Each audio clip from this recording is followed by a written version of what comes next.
नमो बुद्धाय। दोस्तों, एक बार एक लड़का एक महात्मा के पास आता है और उनसे कहता है, महात्मा जी, मेरे जीवन में बहुत उथल पुथल है, कृपया मेरा मार्गदर्शन करें ताकि मैं इस उथल पुथल से छुटकारा पा सकूं। महात्मा ने लड़के से पूछा, तुम्हारे जीवन में अशांति क्यों है? तब लड़का जवाब देता है, अत्यधिक विचारों के कारण मेरे भीतर कई तरह के विचार चलते रहते हैं, जिसके कारण मेरा मन परेशान रहता है। तब महात्मा जी मुस्कुराते हुए लड़के से कहते हैं, आसमान की ओर देखो, क्या सूर्य दिखाई देता है? लड़का आसमान की ओर देखकर कहता है, हाँ गुरुदेव, दिख रहा है। तब महात्मा जी लड़के से पूछते हैं, अगर तुम लगातार धूप में खड़े रहोगे तो क्या होगा? लड़का कहता है कि गुरुदेव, उसे गर्मी लगेगी और उसका शरीर बेचैन हो जाएगा। तब महात्मा जी लड़के से पूछते हैं कि अगर तुम्हें धूप में खड़े होने पर गर्मी लगती है तो इसमें किसका दोष है, सूरज की, गर्मी की या आपकी? लड़का कुछ देर सोचता है और कहता है, कृपया बताएं गुरुदेव। वह महात्मा जी मुस्कुराते हुए उस लड़के से कहते हैं कि सूरज का काम गर्मी देना है और गर्मी का काम गर्मी लेना है, इसलिए यह तुम्हारी गलती है कि तुम धूप में खड़े हो। आप चाहें तो छाया में जाकर बैठ सकते हैं। इसी प्रकार हमारे मन का स्वभाव है, विचारों और भावनाओं की खिचड़ी पकाना, और विचारों और भावनाओं का काम है आपको दिशा दिखाना। अब आप उस दिशा में आगे बढ़ना चाहते हैं या नहीं, यह केवल आपके हाथ में है। ध्यान से देखें और समझें कि विचार और भावनाएं समस्या नहीं है, बल्कि आपका उनसे जुड़ा रहना समस्या है। कल्पना कीजिए कि आप धूप में खड़े हैं और चाह रहे हैं कि आपको गर्मी न लगे। क्या ऐसा संभव है? यदि आप गर्मी से बचना चाहते हैं तो क्या आपको अपना स्थान धूप से छाया में बदलना होगा। इंसान होने के 4 आयाम हैं। पहला तन, दूसरा मन, तीसरा बिल, चौथा बुद्धत्व। प्यारे दोस्तों, बुद्धत्व यानी कि बुद्धि के परे की स्थिति है, उसे बुद्धत्व कहा जाता है। दूसरे और तीसरे आयामों में हमेशा उथल पुथल रहती है। इसका मतलब यह है कि दिमाग में विचार चलते रहते हैं और दिल में भावनाएं चलती रहती हैं, और ये दोनों ही आयाम बहुत शक्तिशाली हैं। विचार क्षणिक होते हैं और भावनाएं लंबे समय तक।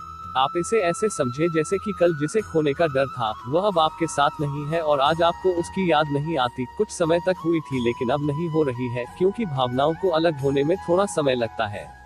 विचार तुरंत बदल जाते हैं, जैसे अभी तुम कुछ और सोच रहे थे और थोड़ी देर बाद कुछ और सोचने लग जाओगे। इन भावनाओं के कारण ही तुम्हें किसी से प्रेम हो जाता है, और फिर वही प्रेम नफरत में बदल जाता है, मित्र ही शत्रु बन जाता है। उसके बाद वह लड़का उस महात्मा जी से कहता है कि फिर उपाय क्या है? उस लड़के ने फिर पूछा, गुरुदेव, अपने मन को शांत कैसे करें? फिर वे महात्मा जी उस लड़के से कहते हैं कि उपाय यह है, तन के आयाम पर काम करना, और यह सबसे आसान तरीका है। शरीर के स्तर पर हमारी कर्मेंद्रियां हैं और ज्ञानेंद्रियां हैं। हमारी कर्मेंद्रियां कर्म से जुड़ी हुई है और हमारी ज्ञानेंद्रियां ज्ञान से जुड़ी हुई है। हम उनके प्रति अपनी संवेदनशीलता बढ़ा सकते हैं, और इसका मतलब यह है कि हम जो भी करें आनंद के साथ करें। जैसे अगर आप पानी पी रहे हो तो पूरी तरह से पानी ही पियो, यानी पानी पीने में अपना 100% दो। लड़के ने फिर पूछा, ऐसा करने से क्या होगा गुरुदेव? ऐसा करने से तुम मन और दिल के आयाम से हटकर शरीर के आयाम पर आ जाओगे, और यह बिल्कुल ऐसा है जैसे कि तुम धूप से हटकर छांव में आ गए। मन और हृदय के आयाम पर अपना काम चल रहा है, लेकिन तुम्हारी जागरूकता तन पर आ गई है। जैसे जब आप सुबह उठते हैं तो सूरज की किरणों को महसूस करते हैं और हवा को महसूस करते हैं। अपनी आंखें बंद करके पक्षियों की आवाज सुने। शरीर के आयामों पर लगातार काम करते करते एक दिन आपको आश्चर्य होगा कि आप अपने कानों से पक्षियों की आवाजें तो सुन रहे हैं, लेकिन आपका मन शांत होता जा रहा है। आपने अपने मन पर कोई काम नहीं किया है, लेकिन फिर भी वह शांत हो रहा है। इसलिए पहला उपाय तो यही है कि हर काम शरीर के आयामों के प्रति सचेत रहकर किया जाए। और दूसरा उपाय है, अपने भीतर की ध्वनि को सुने। तब लड़का महात्मा जी से पूछता है कि गुरुदेव, अपनी अंतरात्मा की आवाज कैसे सुननी चाहिए? तब महात्मा जी उससे कहते हैं, किसी शांत जगह पर जाओ जहां कोई शोर न हो, और अपनी आंखें बंद कर लो और अपने अंदर की आवाज को सुनने की कोशिश करो। आश्चर्य की बात तो यह है कि वह आवाज कभी बंद नहीं होती, और वह हमेशा जीवित रहता है। फिर लड़का पूछता है, तो फिर मुझे वो धुन अभी और इसी वक्त क्यों नहीं सुनाई दे रही? वे महात्मा कहते हैं कि बाहर के शोर के कारण तुम इसे सुन नहीं पाते। यदि आप अब अपनी आंतरिक आवाज सुनना चाहते हैं तो तुम्हें अपने दोनों हाथों से अपने कानों को बंद कर दो और सुनो। तुम देखोगे कि यह सुर बिना किसी यंत्र के बज रहा है, और जब तुम इसे सुनोगे तो तुम अपने हृदय और मन से दूर हो जाओगे और तुम्हारा चित्त शांत होने लगेगा। एक बात हमेशा याद रखें कि दिमाग तभी सबसे ज्यादा सक्रिय होता है जब उसे आपसे ऊर्जा मिलती है। यदि आप अपनी ऊर्जा अपने शरीर और अपनी आंतरिक आवाज को सुनने पर केंद्रित करते हैं तो आपका दिमाग कैसे सक्रिय होगा।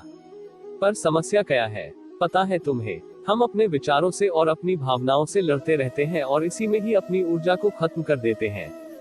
फिर हमें हर बार की तरह हमें अशांति घेर लेती है। इसीलिए अपने मन को शांत करने के लिए ये 2 काम करें।